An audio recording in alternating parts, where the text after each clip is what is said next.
Tenemos varias semanas de estar desarrollando una temática en torno a algo que apreciamos en la Escritura que es necesario, y es que Cristo crezca en nosotros. Esto, reitero, es necesario. Entonces hemos venido no solamente,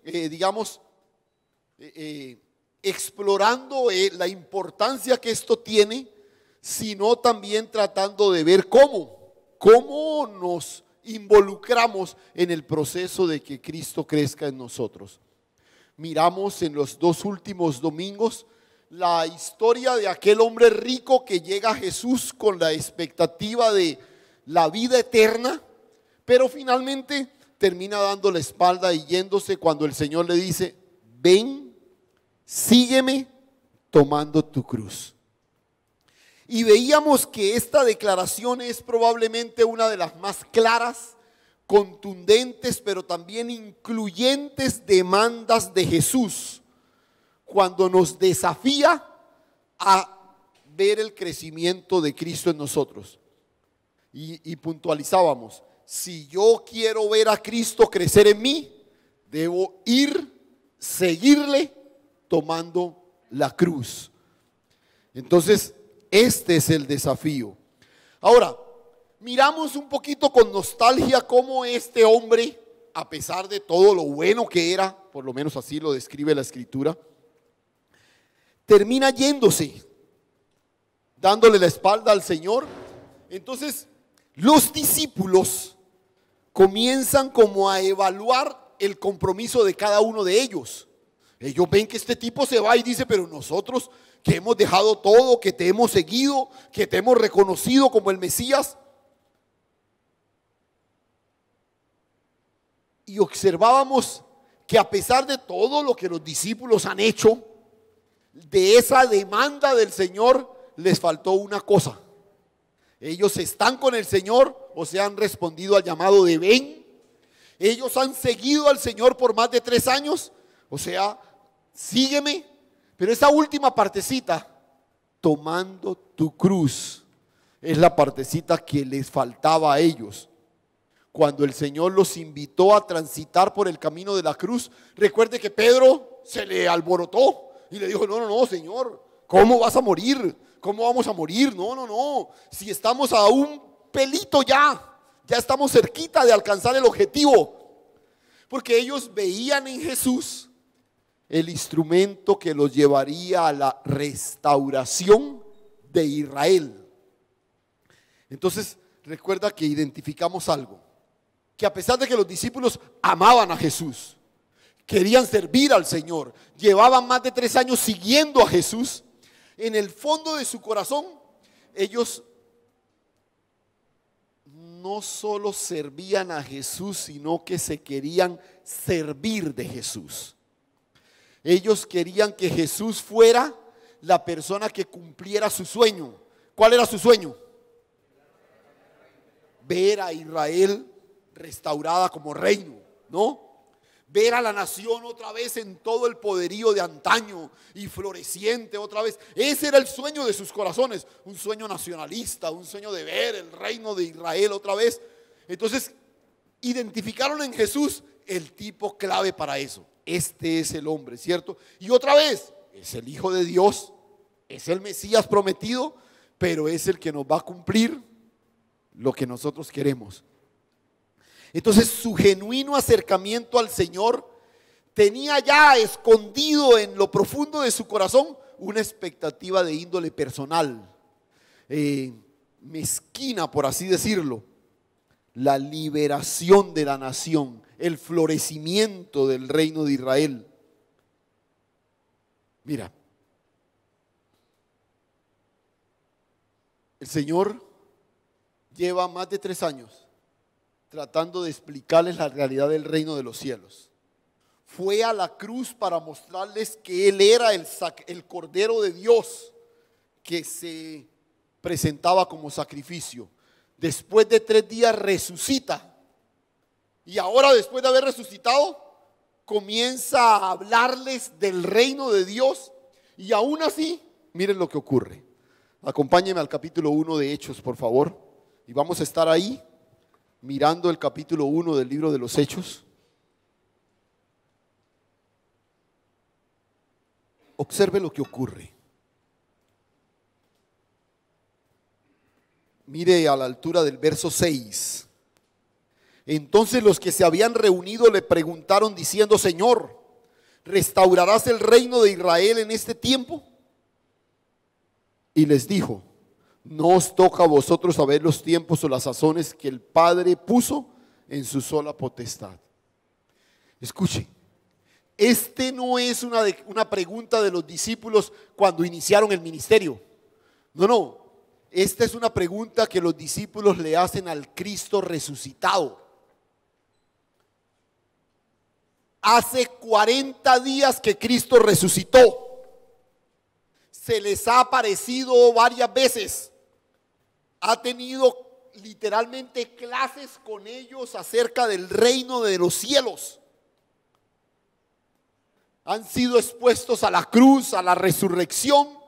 Lecciones donde el maestro ha sido el Cristo resucitado. Y aún así todavía siguen albergando la expectativa de cuándo es que vas a restaurar el reino de Israel. Entonces uno dice: venga, pero ¿estos qué? Entonces, nota, esto lo vemos en el capítulo 1. Pero después del capítulo 2, vemos que todo cambió radicalmente. Ya los discípulos, perdónenme la expresión que voy a usar, ya los discípulos dejaron la bobada esa. ¿Cuándo vas a restaurar a Israel? Cuando ya dejaron eso a un lado. Y ahora, a partir del capítulo 2 de Hechos, uno ve a un grupo de discípulos dispuestos a dar su vida por el Señor, que no les importan las cosas personales, que están comprometidos con el reino, que están felices de que los azoten y los torturen y los señalen por causa del Señor. Unos discípulos completamente vendidos a la causa del reino.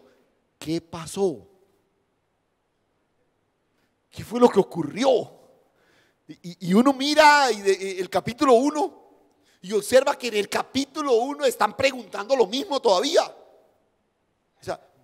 ¿Qué fue lo que ocurrió para que se diera ese cambio?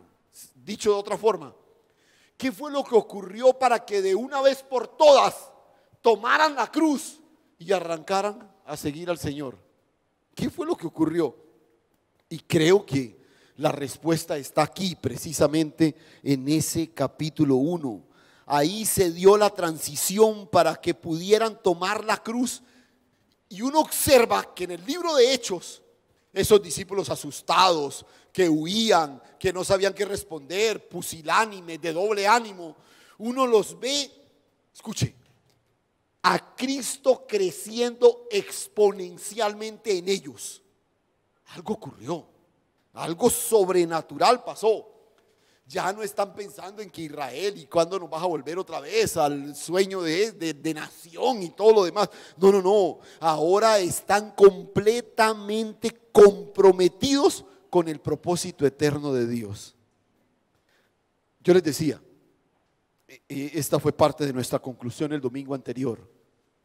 Ese conflicto de los discípulos es en últimas el conflicto que libramos nosotros todo el tiempo. Amamos al Señor. Amén. Queremos servir al Señor, queremos, tantas cosas por el Señor, pero allá en lo profundo de nuestro corazón nos acercamos al Señor siempre con el anhelo de ¿qué?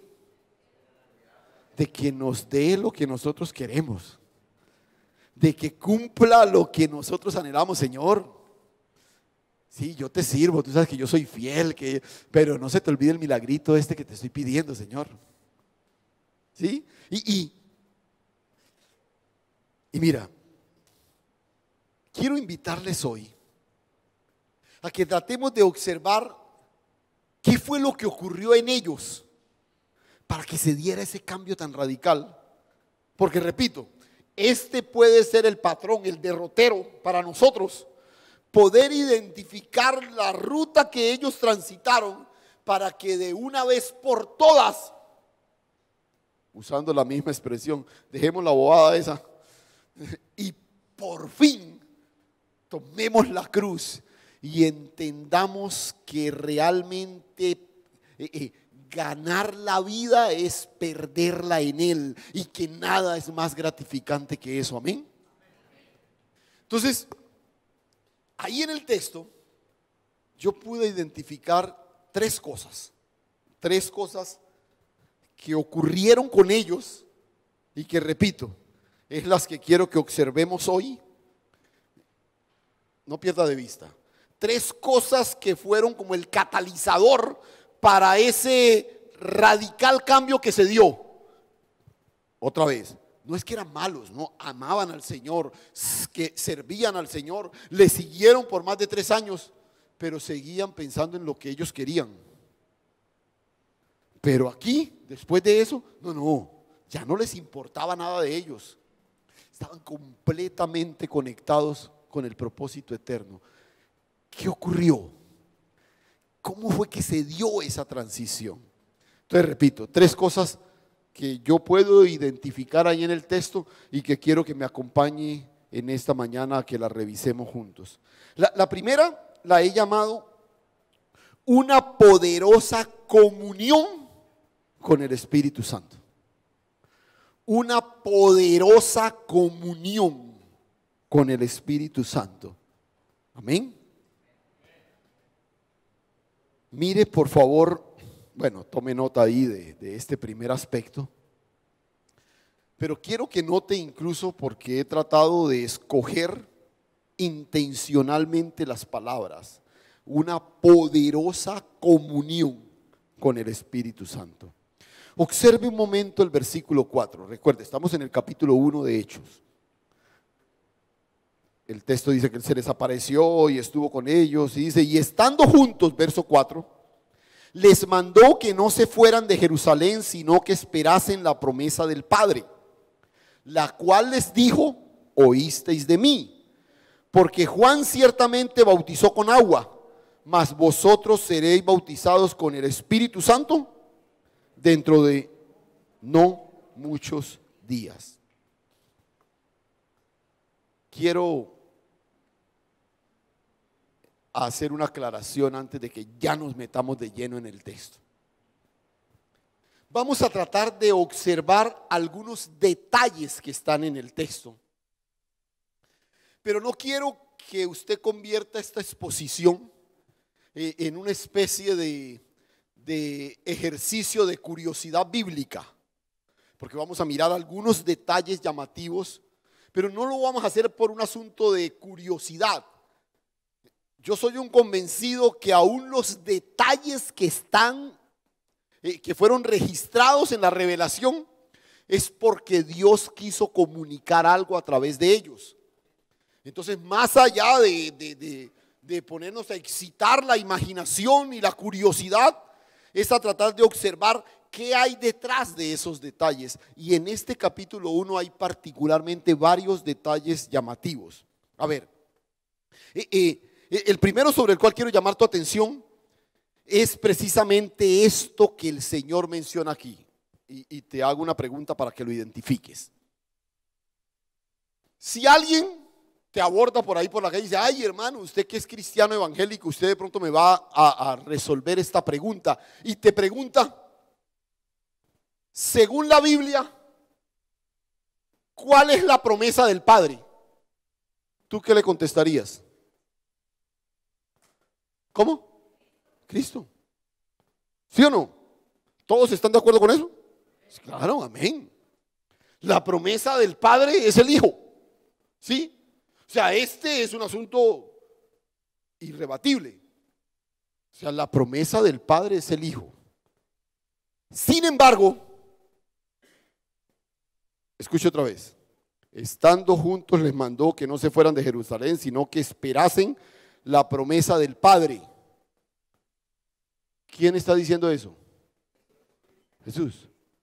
Pero si Él está ahí, ¿por qué les dice que esperen la promesa del Padre? Y en este texto, ¿cuál sería la promesa del Padre en este texto? Está hablando indiscutiblemente del Espíritu Santo en este texto. Entonces otra vez entramos como en un conflicto. Si la promesa del Padre es Cristo, ¿cómo es que el mismo Cristo dice, vayan a Jerusalén y esperen la promesa del Padre? Yo estaba a punto de levantar la mano. Venga, señores, espere un momentico. Es que la promesa del Padre es usted. ¿Cómo nos vamos a ir a esperar la promesa del Padre? Pero hay una aclaración que es digamos, la pista de todo, ¿cierto? Note. Vayan a Jerusalén, que no se vayan de Jerusalén, perdón, sino que esperen la promesa del Padre, la cual les dijo que oísteis de mí. ¿Y quién es ese mí? Jesús. Entonces, Jesús está ahí y les está diciendo, no se vayan de Jerusalén, sino que esperen la promesa del Padre, la que ustedes escucharon de mí, la que escucharon de mí. Repito, la promesa del Padre en toda la Escritura es el Hijo. Es más, desde Génesis 3:15, ya la Biblia nos habla de la promesa del Padre, que en Génesis se llama la simiente de la mujer, ¿no? Ella herirá la cabeza de la serpiente. Entonces ya desde Génesis 3 ya nos está hablando de la promesa, que es ¿quién? Cristo, ¿sí? ¿Por qué en ese momento se cambia la promesa del Padre? ¿Por qué ya no es Cristo?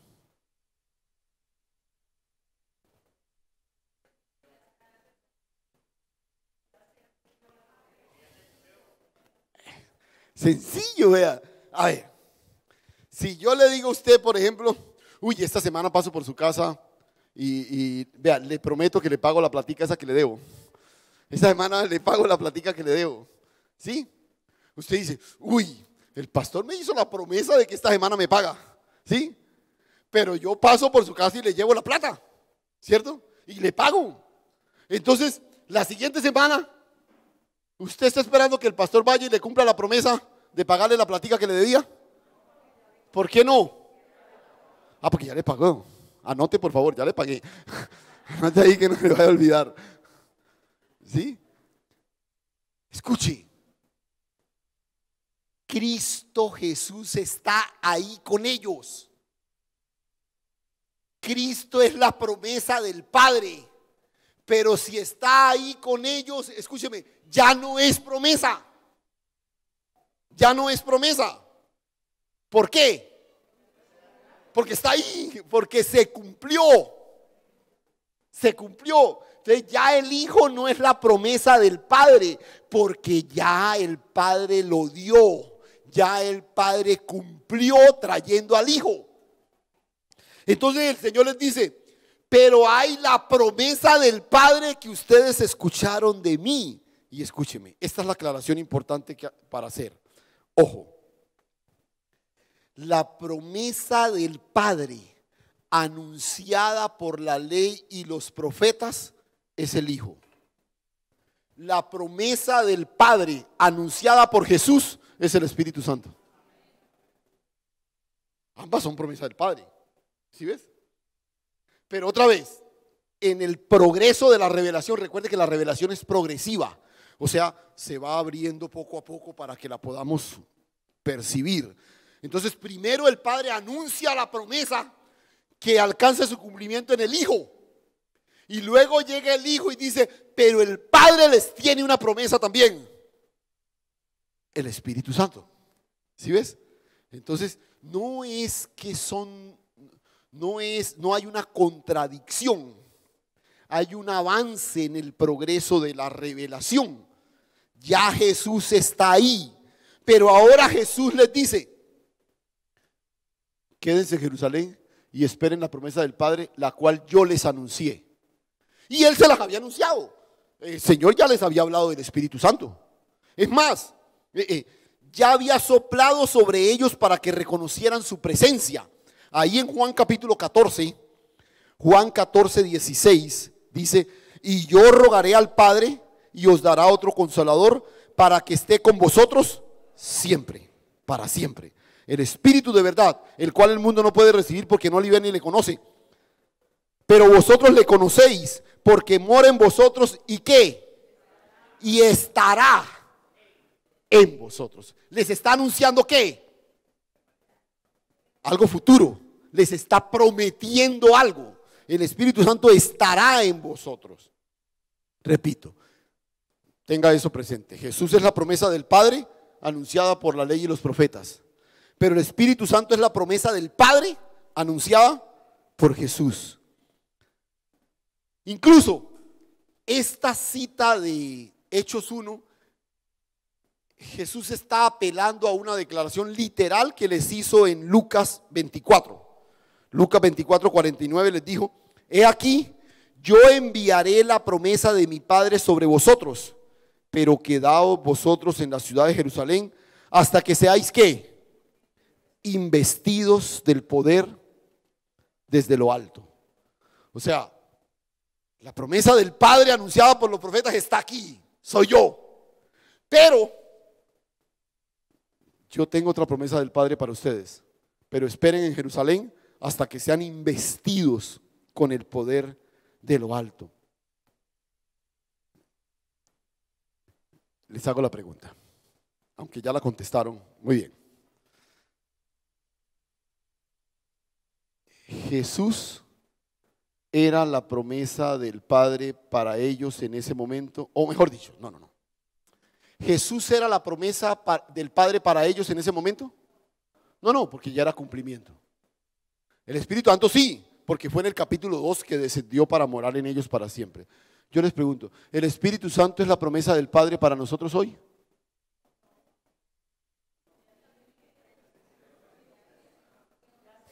Escuche, era promesa en Hechos 1, pero ya no es promesa a partir de Hechos 2, porque en Hechos 2 esa promesa alcanzó su cumplimiento. Amén. Veo a algunos dudando por ahí, pero bueno, que el Señor los perdone entonces, porque... Pero escuche, si usted nota, cuando esa promesa del Padre, que era el Espíritu Santo, se cumplió, a partir de ese momento ellos comenzaron a evidenciar en sus vidas la cruz. Fue a partir de ahí, usando la expresión esa, fue a partir de ahí que dejaron la bobada de lo de Israel, que cuando la vas a levantar, que otra vez, que esto. No, ya se les acabó ese cuentico. Y ya entendieron el propósito eterno de Dios y se comprometieron por completo en Él. Antes no. Pero repito, amaban a Jesús, conocían las enseñanzas de Jesús. Es más, lo dejaron todo por Jesús, pero seguían pensando en el anhelo de su corazón. Todo el conocimiento que tú adquieres acerca de Dios, toda la admiración que desarrollas acerca de Jesús, toda la piedad que ejercitas en cada día de tu vida, si no se sumerge por completo en el poder del Espíritu Santo de Dios, se convertirá en una religiosidad estéril. Repito, no importa cuánto sepas del Señor. Yo estoy seguro que tú realmente amas al Señor, que hay una admiración profunda por quién es el Señor y haces una cantidad de cosas para honrarlo a lo largo de toda tu vida. Pero si no hay una comunión poderosa con el Espíritu Santo de Dios, al ser bautizado en el Espíritu, repito, todo será una religiosidad estéril.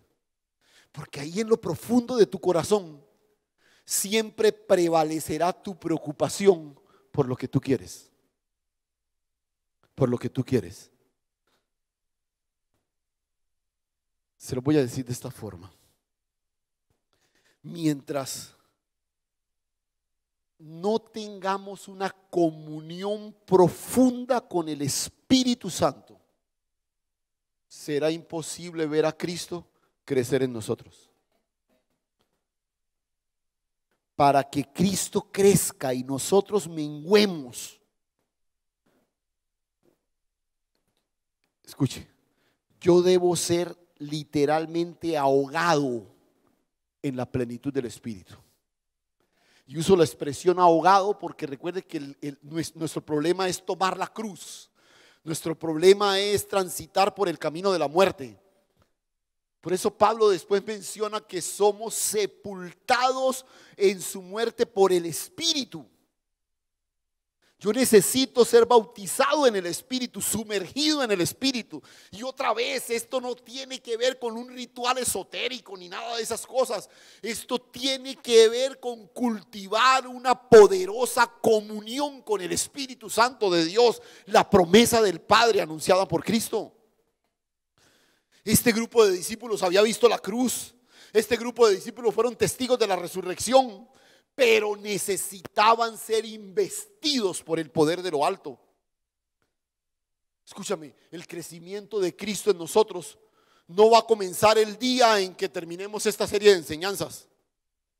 No va a comenzar el día en el que tú alcances otro nivel de conocimiento en tu proceso de formación y discipulado. No. El crecimiento de Cristo en nosotros va a comenzar, se va a disparar en el momento en que comencemos a disfrutar de una poderosa comunión con el Espíritu Santo de Dios. Aleluya.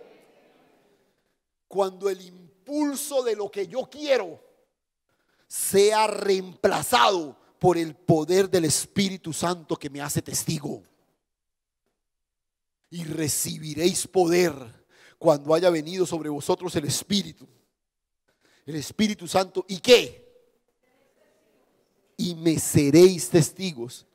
Escúchame, el poder del Espíritu no viene principalmente para que hagas algo. El poder del Espíritu viene para que seas alguien, para que seas testigo de la gloria de Dios en tu vida. Aleluya. Me seréis testigos. Entonces recuerda, una poderosa comunión con el Espíritu Santo. Yo necesito cultivar una poderosa comunión. Y otra vez, mira, esto no es de pentecostales o de bautistas o de no sé qué. No. Esto es de hijos de Dios. Esto es de hijos de Dios, porque esta es la promesa del Padre anunciada por el Hijo. Amén.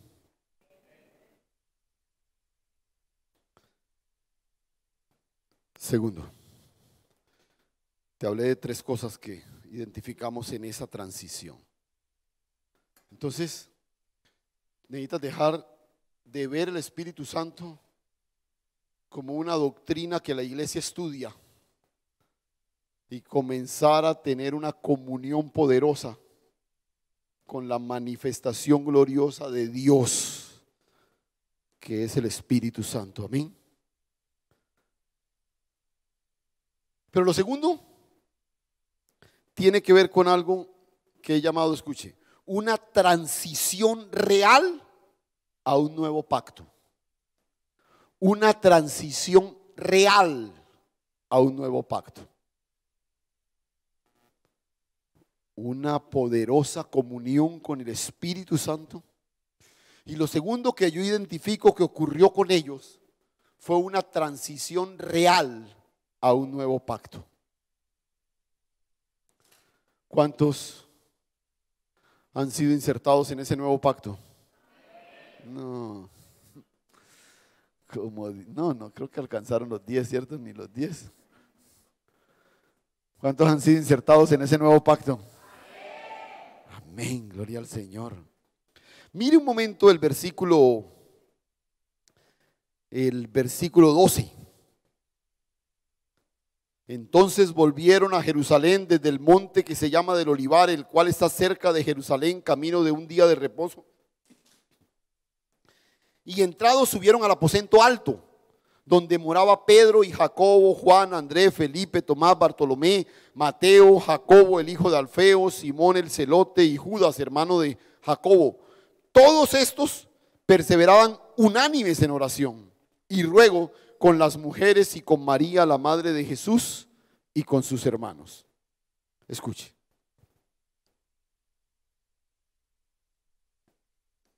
¿Recuerda que le dije que ojo con los detalles? quiero que apreciemos una serie de detalles aquí, pero sin entrar de pronto en conclusiones especulativas, pero sí tratando de ver la importancia de lo que ocurrió aquí. Mire por favor el contexto de la historia. Jesús acaba de ascender. Ellos están en el monte de los olivos. Jesús termina de decirles: recibiréis poder cuando haya, pero ojo, no se vayan de Jerusalén hasta que sean investidos por el poder del alto. Y en ese momento comenzó a ascender en medio de ellos. Y usted solo imagínese ese cuadro, ¿cierto? Es que la sola imaginación ya como que a uno lo transporta. Uno comienza a pensar que alguien que uno está viendo, que está escuchando, de pronto comienza a levantarse y como que wow. Y es como que uno siente que, y yo me imagino extasiado de semejante momento tan espectacular. Los ojos contemplando hasta que se pierden la distancia, ¿cierto? Y dice el texto que un par de ángeles aparecieron y como que lo volvieron a la realidad. Ellos estaban ahí como idos. Y los ángeles dicen: espere. O sea, dejen de estar mirando al cielo. Pongan los pies en el suelo. Y dice: ese Jesús que ustedes acaban de ver ascender, volverá. De la misma manera como lo están viendo ascender, ustedes lo verán descender. O sea, dejen de estar mirando allá. O sea, pero recuerden lo que les dijo: que no se vayan de Jerusalén, que esperen la promesa, que esperen hasta ser investidos del poder de lo alto. Escúchame. A ver, es como que tú estás ahí, completamente ido, fascinado con todo ese cuadro espiritual, y llegan dos mensajeros celestiales y te dicen: ey, espere. Vuelve a la realidad de tu asignación y sal de esa mística contemplación. O sea, vuelve a la realidad. Porque hay algo glorioso que Dios preparó para ustedes. El poder del Espíritu Santo de Dios con el cual van a ser investidos. ¿Y dónde tenían que estar? En Jerusalén. Y el texto dice que parece que esto es muy cerquita. Incluso dice: a camino de un día de reposo. Recuerde que en un día de reposo se podían caminar porciones muy corticas. No se podía caminar muchos trayectos porque ya era en contra de la ley. Entonces ese detalle está ahí, es para decirnos que el monte estaba muy cerquita de Jerusalén, tanto así que caminar ese trayecto no infringía la ley en un día de reposo. Entonces vuelven, llegan a Jerusalén. ¿Y qué lugar escogen en Jerusalén para estar? ¿Qué lugar? El aposento alto. ¿No le parece espectacular? ¿Qué ocurrió en el aposento alto?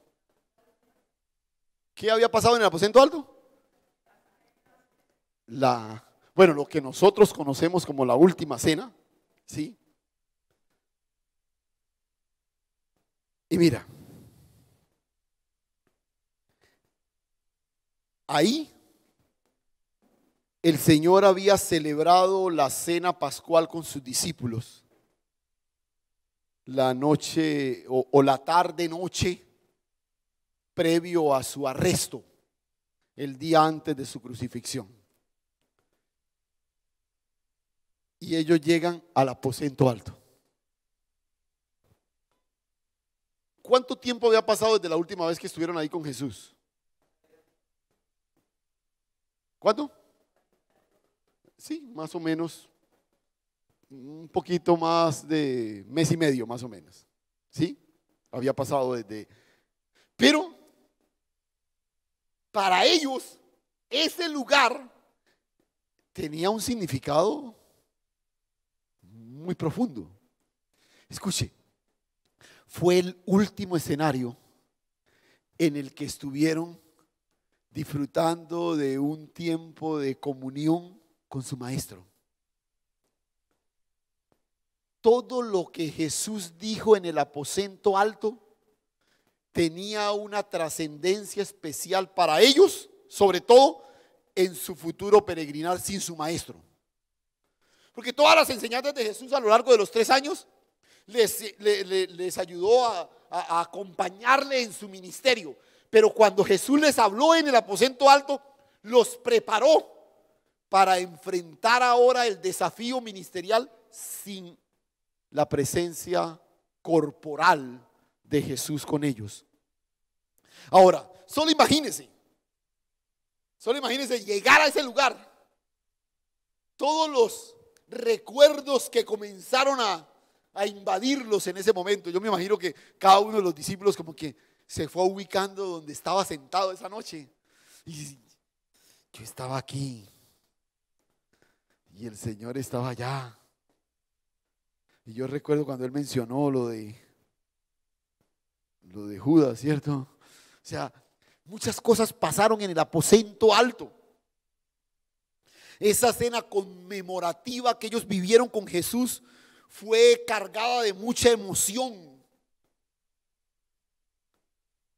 Ahí en el aposento alto Jesús les descubrió la identidad del traidor. Pero hubo algo muy significativo entre todas las cosas que pasaron en el aposento alto. Y es que Jesús estableció o ratificó el pan y la copa como elementos simbólicos que nos recordarían para siempre la naturaleza de un nuevo pacto. Un nuevo pacto que sería inaugurado desde el momento mismo en el que Él fuera a la cruz. Y ese día Pablo nos lo recuerda después en su carta a los Corintios. Dice que después de haber cenado tomó el pan y habiéndolo partido dio gracias diciendo comed, este es mi cuerpo que por vosotros es partido. Y que tomó la copa y les dijo, bebed porque esta copa simboliza el nuevo pacto.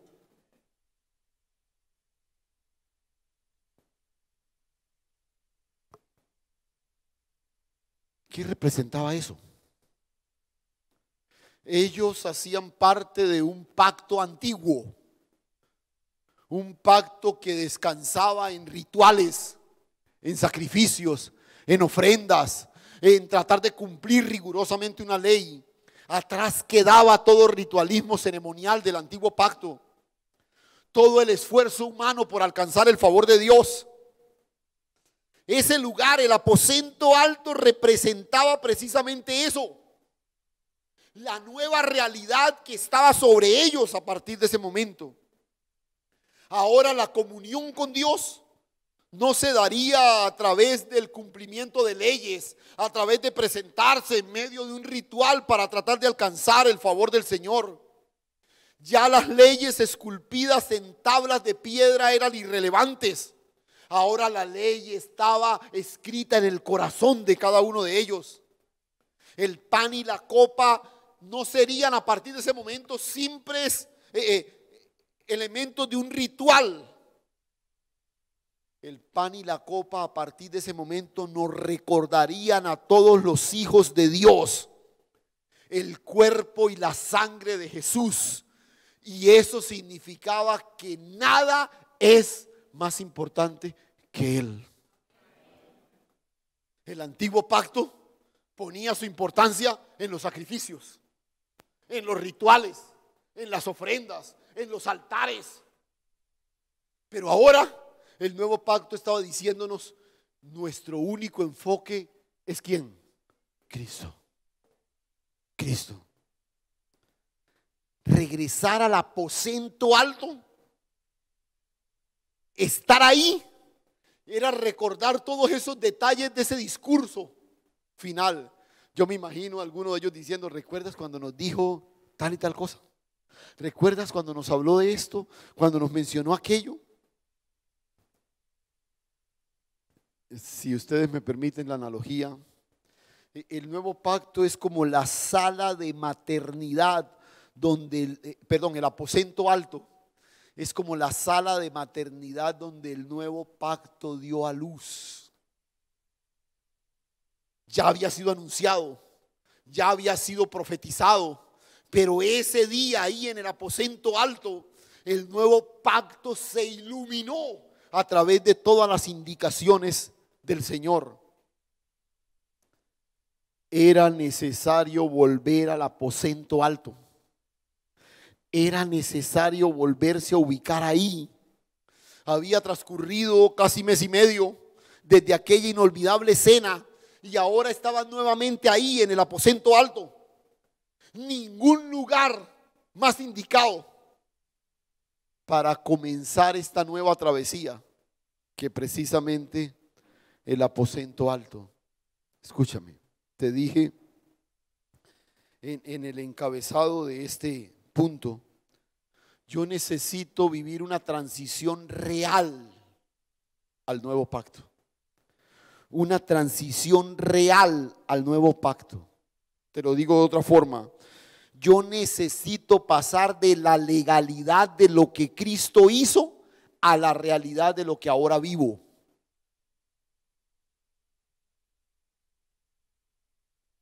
Todo eso alcanzó su cumplimiento en Cristo. Todo eso que hacía parte del antiguo pacto, todos esos símbolos, todas esas señales, todas esas ceremonias, alcanzaron su cumplimiento en Cristo. Esa es la verdad que a mí me gobierna ahora. Es legal porque Dios lo hizo en Cristo Jesús, pero yo necesito que sea real en mi día a día. Por eso les decía, debo pasar de la legalidad de lo que Cristo hizo a la realidad de lo que ahora vivo. Tú y yo estamos ubicados bajo la realidad de un nuevo pacto. Amén. Ya no se trata de cuánto me esfuerzo para alcanzar el favor de Dios. Tú fuiste alcanzado por la gracia de Dios a través del sacrificio del Hijo. Aleluya. Ya no se trata de cuántos rituales cumplo, cuántos sacrificios hago. Ya no tiene que ver con lugares santos, con altares, con ceremonias, con ritos. Todo eso carece de sentido. Porque todo eso apuntaba a una sola persona, a Cristo Jesús. Aleluya. Todo eso anticipaba una promesa que era Cristo.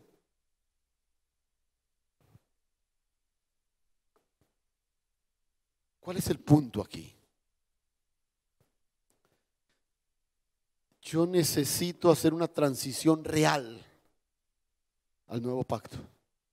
Yo necesito ubicarme en el aposento alto una vez más y entender que hago parte ahora de un pacto que fue sellado por la sangre preciosa de Cristo Jesús.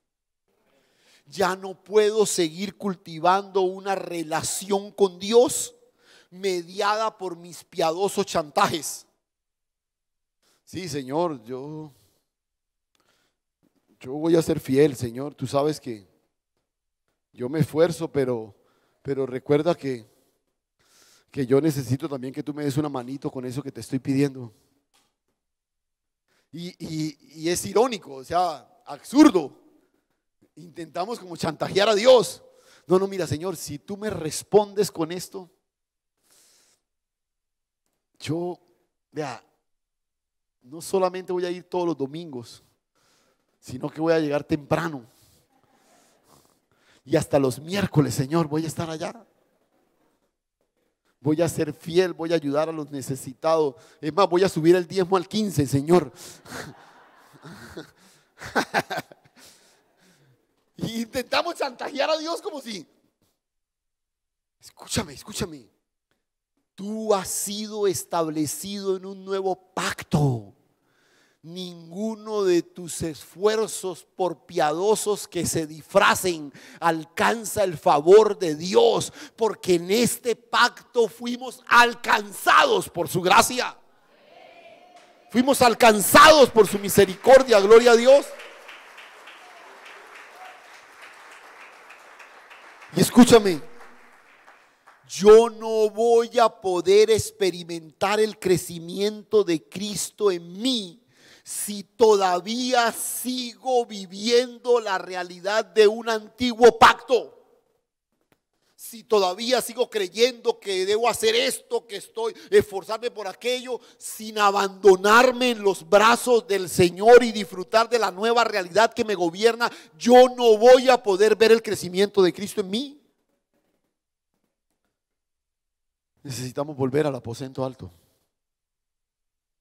Tener conciencia de cuerpo, entender lo poderoso de lo que Dios hizo en Cristo.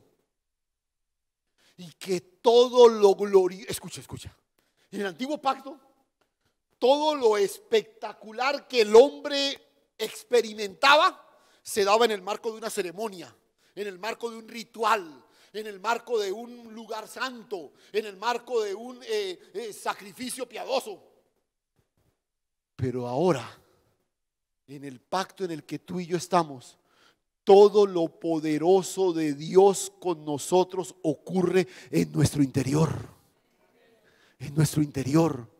Porque Él ha hecho morar en nosotros su Santo Espíritu. Aleluya. Él nos ha investido con el poder de lo alto. Por eso necesito transicionar de esa mentalidad religiosa y ubicarme de una vez por todas en la realidad gloriosa del pacto de Dios en Cristo Jesús.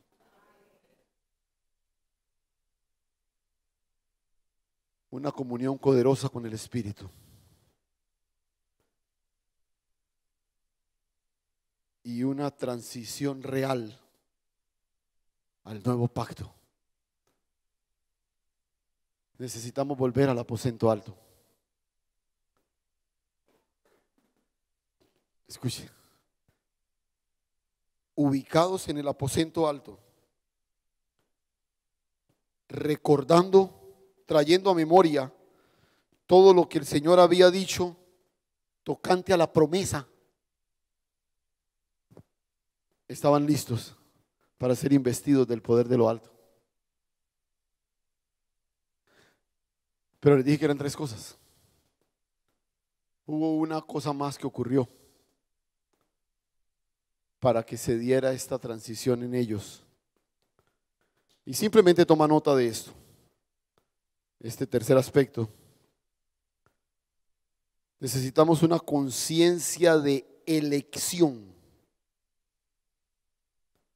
que me desafía a vivir completo. Y yo sé que estás leyendo y de pronto te suene como con poca coherencia esta expresión. Luché con tratar de redactarla de otra forma, pero me parecía que al quitar algún elemento, sumar otro, perdía el sentido de lo que el texto quiere comunicarnos. Repito, una conciencia de elección que me desafía a vivir completo. ¿Cuántos son conscientes que han sido elegidos por el Señor? Porque esa expresión evangélica de que un día nosotros fuimos tan brillantes que aceptamos a Cristo como nuestro Salvador, eso es una forma de decirlo que realmente no tiene sentido alguno. Ninguno de nosotros aceptó a Cristo. Porque no lo elegimos nosotros a Él. Él nos eligió a nosotros. Él nos eligió a nosotros. Escúchame esto. Y te eligió para que fueras completo en Él. En Él. Y hay un detalle en el texto que quiero que observemos con cuidado, pero que no vamos a mirar en esta mañana. Simplemente quiero desafiar o mejor, activar en usted el anhelo de profundizar un poquito más. Pero lo que sigue en el relato del capítulo 1 es la elección del sucesor de Judas, Matías. Y es bien llamativo, porque no sé si usted se ha preguntado, yo me he preguntado muchas veces, y les confieso, nunca había visto el texto de esta manera. Yo decía, pero ¿por qué los discípulos nombraron sucesor a Judas? O sea, ¿por qué no siguieron así? Es más, si tú analizas, o sea, era como más lógico seguir así. Porque es que los 12 discípulos, ¿quién los eligió? Jesús. No fueron ellos. Él no llamó un día por allá a los 3 primeros y les dijo, venga muchachos, ayúdenme a escoger el resto. No, eso lo eligió el Señor. Entonces, si uno se torció, ¿quién soy yo para ponerme a elegir el reemplazo? Pero ellos lo hicieron. Y no lo hicieron porque el Señor les dijo, vea, cuando yo me vaya, por favor, pilas, consíganle un reemplazo a aquel que nos... No, no, no, no. Y el asunto tiene que ver no con escoger un sucesor de Judas, sino con completar el 12.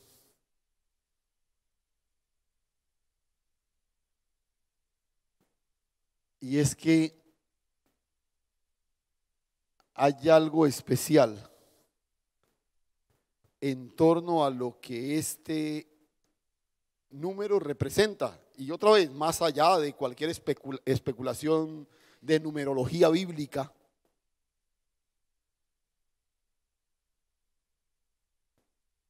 es llamativo como la urgencia de ellos para completar el número 12.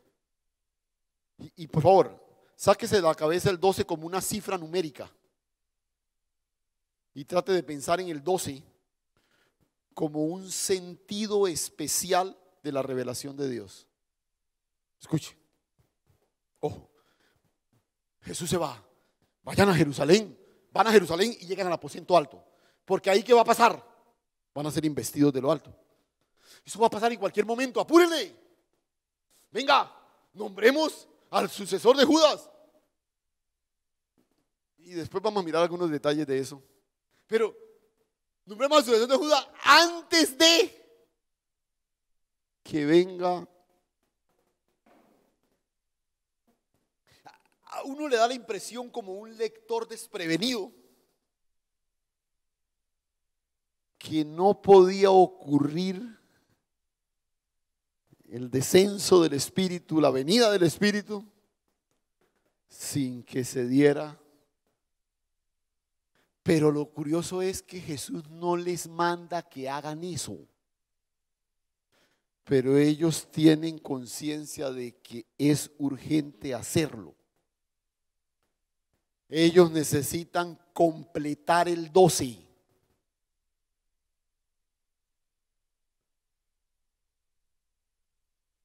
Y vamos a ver de qué se trata eso, pero el próximo domingo. Solo le voy a anticipar una cosa, escúcheme esto, escúcheme esto. Escuche esto. El 12 era el número que debían completar. ¿Por qué? Quizás vamos a tratar de entenderlo más adelante, pero escuche esto. Nunca experimentarás el crecimiento de Cristo en ti si no eres consciente de que estás completo en Él. Otra vez. Nunca podremos experimentar el crecimiento de Cristo si no somos conscientes de que estamos completos en Él.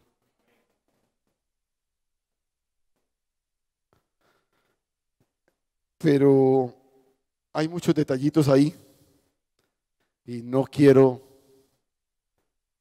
ser irresponsable y correr así. Entonces, el próximo domingo vamos a mirar, pero hoy vamos a quedarnos en el aposento alto. Amén. ¿Cuántos están en el aposento alto? Ve poquitos. Y, y va a ser muy interesante el próximo domingo mirar un texto que habla de la elección, un domingo previo a la elección. Va a ser muy interesante. Créame, va a ser bien interesante, no se lo pierda. Pero escuche, no pierda de vista los elementos que se fusionaron para que se diera esa transición, que es lo que en último estamos capitalizando. Una poderosa comunión con el Espíritu Santo y una transición real a un nuevo pacto.